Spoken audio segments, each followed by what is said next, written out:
మిత్రులారా, ఎల్బీ నగర్ శాసనసభ నియోజకవర్గం అంటే నాకు చాలా ప్రత్యేకమైన అభిమానం. 2018 శాసనసభ నియోజకవర్గ ఎన్నికలలో అనుకోని పరిస్థితులలో రాజకీయ కుట్రలో భాగంగా కొడంగల్ శాసనసభ్యుడిగా ఓటమి చెంది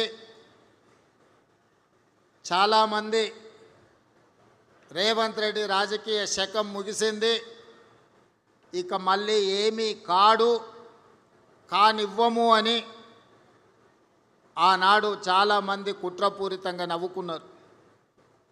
సరిగ్గా 4 నెలలు తిరిగే లోపల శ్రీమతి సోనియా గాంధీ గారు పార్లమెంట్ ఎన్నికలలో మల్కాజ్గిరి పార్లమెంట్ అభ్యర్థిగా ఎన్నికల బరిలో దించితే ఆనాడు 32 లక్షల ఓట్లున్న మల్కాజ్గిరి పార్లమెంట్ నియోజకవర్గంలో 3000 పోలింగ్ బూతులు ఉండే.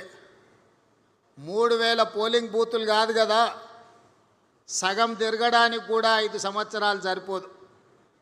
అయినా ఆనాడు పార్టీ అవకాశం ఇచ్చి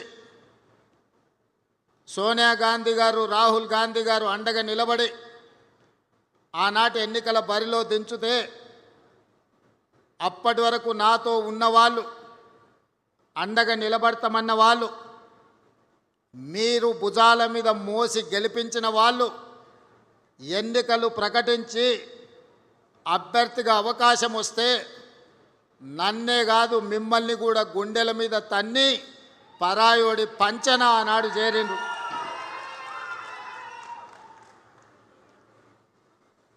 పార్టీ జెండా మోసిండ్రు కదా అని ఆ ఎన్నికల్లో మీరు గెలిపిస్తే మిమ్మల్ని నట్టేట ముంచి నన్ను ఎట్లయినా ఎన్నికల్లో ఓడించాలని ఒకరు మంత్రి పదవికి, ఇంకొకరు కార్పొరేషన్ చైర్మన్ పదవికి మీ అభిమానాన్ని తాకట్టు పెట్టి ఆనాడు మనల్ని అందరినీ మోసం చేసింది.